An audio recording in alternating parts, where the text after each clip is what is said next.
ठीक है। अर्धनारीश्वर किस विधा से संबंध रखता है? निबंध, कहानी, एकांकी या व्यंग्य? 4 गो है तुम्हारे पास ऑप्शन, बताओ फटाक से। अर्धनारीश्वर किस विधा से संबंध रखता है? तो निबंध ले। अर्धनारीश्वर कहाँ से संबंध रखता है?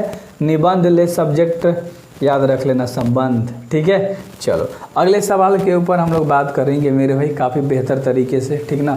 मैं बोलूँगा, टेंशन मत लो, मैं रिवीजन भी कराऊंगा आपका, बिल्कुल भी रिलैक्स रहो। इस पाठ के लेखक कौन है? यानी अर्धनारीश्वर जो आपका चैप्टर है मेरे भाई, है ना, अर्धनारीश्वर के लेखक का नाम बताना है। अरे यार रामधारी सिंह दिनकर ने लिखा है, इसका कोई ऑप्शन नहीं दूंगा मैं, इसका कोई भी ऑप्शन नहीं दूंगा मैं। देखो माँ बाप पैसे दे रहे हैं, पढ़ाई करनी है, बेहतर नंबर लेकर आना है, नाम रोशन करना, उनका अपना भी नाम रोशन होगा, पड़ोसी वाले को मिठाई खिलाना है। देख तेरे से ज़्यादा लाए हैं हमने, ठीक है। तो हर चीज़ को इतने बारीकी तरीके से करेंगे।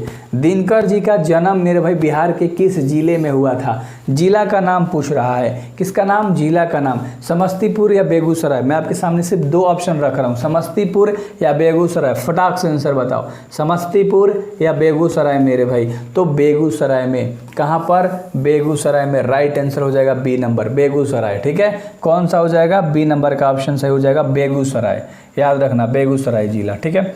अगला सवाल है जो कि 4 नंबर का सवाल है और फटाक से इसका आंसर देना है। अर्धनारीश्वर में किस गुण का समन्वय है?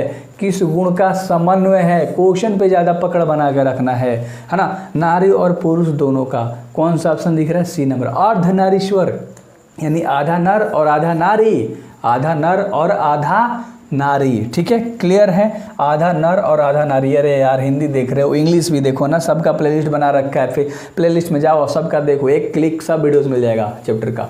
दिनकर जी का पहला काव्य पुस्तक कौन सा है? पहला काव्य पुस्तक पूछा है मेरे भाई, पहला काव्य पुस्तक पूछा है। कुरुक्षेत्र, हुंकार, रसवंती या प्रणभंग? 5 ऑप्शन है तुम्हारे पास, तो उन्होंने लिखा था मेरे भाई प्रणभंग, जो कि पहली काव्य पुस्तक थी, याद रख लेना। प्रणभंग पहली काव्य पुस्तक थी। क्या थी? पहली काव्य पुस्तक थी। कौन सी? प्रणभंग मेरे भाई। और अगला सवाल है 6 नंबर का सवाल, आप फटाक से आंसर बताओगे, मुझे लगता है आप कभी भी हारने वाले हो नहीं। अर्धनारीश्वर शंकर और पार्वती का रूप है, तो जो किस प्रकार का रूप है बताना है। शंकर और पार्वती का कल्पित रूप है, कल्पित, आधा आधा अंग दोनों का है मेरे भाई। तो कैसा? कल्पित रूप है। कैसा है? कल्पित रूप है। क्लियर है? आगे बढ़ें, चलो अगला सवाल है जो कि 7 नंबर का सवाल है आपका, ध्यान से आपको बताना है। दिनकर जी का जन्म कब हुआ था? दिनकर जी का जन्म कब हुआ था? डेट 23 सितंबर 1908, 22 दिसंबर 1912। चलो 2 को ही में बता दो मेरे भाई, 2 ऑप्शन ए और बी में कौन सा सही हो जाएगा? ए बी में ए नंबर। 23 सितंबर 1908 में इनका जन्म हुआ था मेरे भाई, 23 सितंबर 1908 में, याद हो गया होगा। आगे बढ़ें, एक एक चीज़ को बारीकी तरीके से हम लोग करेंगे, ठीक ना। अगला नंबर का तुम्हारा सवाल है कि दिनकर जी की पहली कविता किस पत्रिका में प्रकाशित हुई थी? किस पत्रिका में प्रकाशित हुई थी? 4 पत्रिका का नाम है, छात्र सहोदर, छात्र पत्रिका, छात्र मित्र और इनमें से कोई भी नहीं। तो 8 का जो ऑप्शन हो जाएगा वो तुम्हारा ए हो जाएगा। छात्र सहोदर में इनकी जो पत्रिका थी ना वो प्रकाशित हुई थी। प्रकाशित यानी होता है पब्लिश यानी कि छपाई हुई थी। क्लियर है मेरे भाई? यहीं पर छपाई होकर निकली थी, तो अच्छे से नाम याद कर लेना। और अगले सवाल के ऊपर बात करेंगे जो कि 9 नंबर का सवाल है आपका। तो 9 नंबर का सवाल है कि कौन सी कृति रामधारी सिंह दिनकर की लिखी हुई है? कौन सी कृति? देखो, शुद्ध कविता की खोज, हाँ ये तो अब ये तो लिखा हुआ है। चलो अब इधर कोई ऑप्शन नहीं यार, कोई नहीं लिखा हुआ है। चलो कोई नहीं लिखा गया है, तो आपको पता चल गया कौन से लिखा हुआ है। ऑप्शन पे गौर करो मेरे भाई, आप मेरे भाई हो ना, मैं आपका भाई हूँ ना, बेहतर तैयारी करेंगे ना, मज़े से पढ़ाई करेंगे, पढ़ेंगे ना एग्जाम में, शपथ दो मेरे को। अरे कसम खा लो यार। संस्कृति की 4 अध्याय किसकी कृति है? संस्कृति की 4 अध्याय किसकी कृति है, यानी कि किसने लिखा है, आपको बताना है। तो चैप्टर रामधारी सिंह दिनकर के बारे में हम लोग पढ़ रहे हैं, तो मैं ऑफकोर्स इसका जो राइट आंसर होगा, लेकिन इसका जो राइट आंसर होगा वो होगा आचार्य सीतारमण चतुर्वेदी। यही तो कन्फ्यूजन कर देते हो ना यार। संस्कृति के 4 अध्याय आचार्य सीतारमण चतुर्वेदी के द्वारा लिखा गया है। तो ऐसे कन्फ्यूजन में मत रहना कि हम लोग चैप्टर कर रहे हैं तो वही हो जाएगा, नहीं भाई नहीं। अगला देखो, दिनकर जी के अनुसार यदि पति विचार है तो पत्नी भावना है, पति विचार है तो पत्नी क्या है? भावना है। क्लियर है ना? पति विचार है तो पत्नी भावना है। हम लोग प्रश्न उत्तर किए हैं, हम लोग लेखक के परिचय किए हैं, सारांश किए हैं, तो हम लोग को पता है, ठीक ना। पुरुष जब नारी का गुण लेता है तब वो देवता बन जाता है। पुरुष क्या बन जाता है? नारी के गुण सीखते ही देवता। लेकिन स्त्री राक्षसी बन जाती है, नर सीखती है तो राक्षसी बन जाती है। तो यह कथन किसका है? यानी यह बात किसने कहा था मेरे भाई? तो यह बात कहा था प्रेमचंद्र ने कि जब एक लड़का लड़की के गुण सीखेगा तो वो तो बन जाएगा देवता, जब एक लड़की एक लड़के के गुण सीखेगी तो राक्षसी बन जाएगी। क्लियर है ना? तो ये बात किसने कहा था? प्रेमचंद्र जी ने कहा था। चलो अगला सवाल है जो कि 13 नंबर का सवाल है आपका कि किसने अपने जीवन के अंतिम दिनों में नारीत्व की साधना की थी? अंतिम दिनों में जीवन के मरने वाले समय के दौरान किसने जो थी वो नारी की मेरे भाई साधना की थी? तो गांधी जी ने साधना किया था, है ना? किसने? गांधी जी ने। चलो अगला सवाल है जो कि 14 नंबर का सवाल है, फटाक से आंसर दीजिएगा। दिनकर जी की पहली कविता कब प्रकाशित हुई थी? डेट बताना है, 1920, 1925, 1930 या 1935? अरे यार इसके आंसर अब फटाक से बताओगे ऐसे 1925 में। कब? 1925 में। कब? 1925 में। मज़ा आ रहा है ना? हर चैप्टर में मज़ा आएगा यार, करके तो देखो।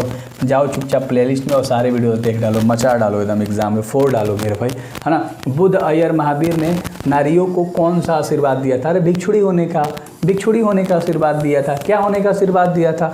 भिक्षुड़ी होने का आशीर्वाद दिया था मेरे भाई, है ना? चलो क्या होने का? भिक्षुड़ी होने का। टेंशन मत लो, 3-3 4-4 बार बुलवा दूंगा ना, याद हो जाएगा इसी वीडियोस में।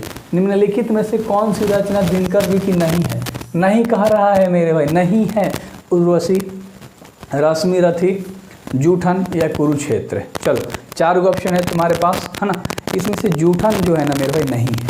जूठन तो एक चैप्टर ही है ना, आपको पढ़ना है ना? तो ये नहीं है, तो ये ऑप्शन सही हो जाएगा। बाकी सब तो उन्होंने नहीं लिखा था, नहीं पूछ रहा था ना। चलो अगला सवाल है जो कि 17 नंबर का सवाल है मेरे भाई कि प्रेमचंद्र जी के अनुसार नारी जब पुरुष के गुण सीखती है तब वह क्या हो जाती है? अभी ऊपर हम लोगों ने किया ना, राक्षसी हो जाती है। क्या हो जाती है? राक्षसी। एक लड़की लड़के के गुण सीखने लगती है तो राक्षसी हो जाती है। यार बात किसने कही थी? प्रेमचंद्र जी ने। अरे यार मज़े से पढ़ाई करो ना मेरे भाई, क्यों टेंशन ले रहे हो? मैं हमेशा बोलता हूँ ना, जुड़ के देखो, अगर मज़ा नहीं आया ना तो बोलना। निम्नलिखित में से कौन सी रचना दिनकर जी की नहीं है? दिनकर जी की नहीं है बोल रहा है, ठीक है? तो 18 का ऑप्शन आपको फटाक से बताना है। देखो सदियों का संताप लिखा हुआ था, दरियाई घोड़ा लिखा हुआ था, रसातल यात्रा लिखा है, हमने इंट्रोडक्शन में करा है। परशुराम की प्रतीक्षा नहीं लिखा हुआ है। तो इसमें ऑप्शन नंबर तुम्हारा बी जो है सही हो जाएगा। कौन सा? बी नंबर का ऑप्शन सही हो जाएगा। क्लियर है? अगले सवाल के ऊपर बढ़ते हैं जो कि 19 नंबर का सवाल है कि गांधी जी कौन थी? गांधी जी कौन थे होना चाहिए था, तो यहाँ पर लड़की का सेंस दे दिया गया है, कोई बात नहीं। तो गांधी जी मेरे भाई कौन थे? तो दुर्योधन के गंधारी है ना, गंधारी है, सॉरी मिस्टेक। तो दुर्योधन की माँ थी गंधारी। किसकी माँ थी बताना है मेरे भाई? गंधारी। तो गंधारी दुर्योधन की माँ थी। और अर्जुन की माँ कौन थी? कुंती। याद है ना तुम लोगों को? कौन थी? कुंती थी। क्लियर है? अगला सवाल है जो कि 20 नंबर का सवाल है, ध्यान से देखो। अर्धनारीश्वर कल्पित रूप है शंकर और पार्वती का, है ना? कहाँ दिख रहा है यहाँ पर? शिव और पार्वती, शंकर या पार्वती देगा, तो इस तरह से देगा। अर्धनारीश्वर कल्पित रूप है यानी आधा आधा अंग है दोनों का, ठीक है? और प्रेमचंद्र जी थे। प्रेमचंद्र जी क्या थे मेरे भाई? क्या गीतकार थे, कथाकार थे, फिल्मकार थे या संगीतकार थे? प्रेमचंद्र जी थे ना, वो कथाकार थे, यानी कथा कहते थे, कथा वाचते थे। तो याद रखना प्रेमचंद्र जी, है ना, कथाकार थे। और इन्होंने ही कहा था कि पुरुष देवता बन जाता है नारी के गुण सीखते ही, और स्त्री राक्षसी बन जाती है। दिनकर जी किस युग के कवि थे? लो क्या सवाल है मेरे भाई। छाया वादोत्तर युग, याद रख लेना, छाया यादोत्तर युग, है ना? क्लियर है ना? अरे छाया याद रख लो ना, याद हो जाएगा। क्यों उतना टेंशन ले रहे हो? क्यों? बस नाम याद रखना। दिनकर जी को किस कृति पर भारतीय पुरस्कार प्राप्त हुआ था, है ना? भारतीय पुरस्कार मेरे भाई, उन्होंने क्या लिखा था? तो उन्होंने लिखा था उर्वशी। क्या लिखा था? उन्होंने लिखा था उर्वशी, जिसके लिए उन्हें भारतीय पुरस्कार मिला था। सब्सक्राइब किए हो? ये ले लेना पूरा PDF वाला, अच्छा हिंदी का पूरा बैच में ले लेना, मात्र 99 रुपये वाला, और ये तुरंत ऑफर बंद हो जाएगा, याद रख लेना, ठीक ना? तो अगर आप सितंबर अक्टूबर से पहले देख रहे हो तो तब तक ही है, वरना बाद में ये बढ़ जाएगा। युद्ध एवं शांति की समस्या पर लिखी गई काव्य कृति, युद्ध और समस्या पर लिखी गई काव्य कृति बताना है मेरे भाई, है ना? तो कौन सा है इसमें आपको दिख रहा है? 24 का ऑप्शन नंबर जो कि लास्ट सवाल है, कुरुक्षेत्र। लो ना यार, युद्ध किस में होता है? कुरुक्षेत्र में। तो सिंपल सा बात है यार, कुरुक्षेत्र, महाभारत कुरुक्षेत्र में ही हुआ था ना, कुरुक्षेत्र ही तो उसको कहा जाता था ना, जहाँ पर हुआ था। तो उम्मीद करता हूँ ये 24 इंपॉर्टेंट ऑब्जेक्टिव आपको समझ में आए होंगे, मज़ा आया होगा। एक एक चैप्टर कर लो हिंदी के प्लेलिस्ट में जाके, वैसे ही इंग्लिश कर लो, वैसे ही आपको अगर फिजिक्स है, केमिस्ट्री है, बायो है, मैथ है, वैसे ही सारी चीज़ें कर लो। क्लियर है ना?